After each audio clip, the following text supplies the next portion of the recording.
পাবনার ঈশ্বরদী উপজেলায় জমি সংক্রান্ত পারিবারিক বিরোধের জেরে চাচাতো ভাইয়ের গুলিতে বীরু মোল্লা নামে ৪৮ বছর বয়সী এক ব্যক্তি নিহত হয়েছেন।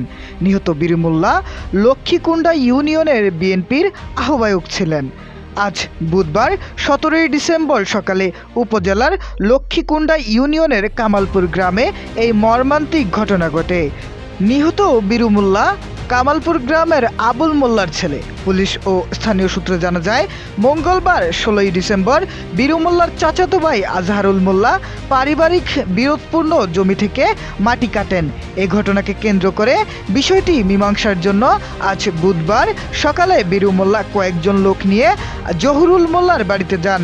সেখানে উভয় পক্ষের মধ্যে কথা কাটাকাটি শুরু হয়। এক পর্যায়ে জহুরুল মোল্লা ও তার ছেলে বাড়ির ভেতর থেকে ফাঁকা গুলি ছুড়ে বীরু মোল্লা ও তার সঙ্গে থাকা লোকজনকে চলে যেতে বলেন। তারা সেখান থেকে সরে না গেলে পরবর্তীতে তাদের লক্ষ্য করে আবারও গুলি করা হয়। এতে বীরু মোল্লা মাথায় গুলিবিদ্ধ হন এবং ঘটনাস্থলেই তার মৃত্যু হয়।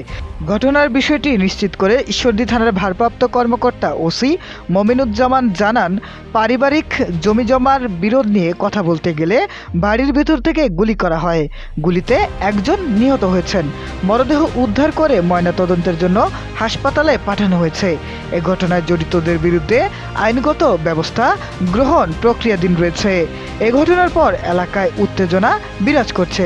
পুলিশ পরিস্থিতি নিয়ন্ত্রণে ঘটনাস্থলে অতিরিক্ত পুলিশ মোতায়েন করেছে।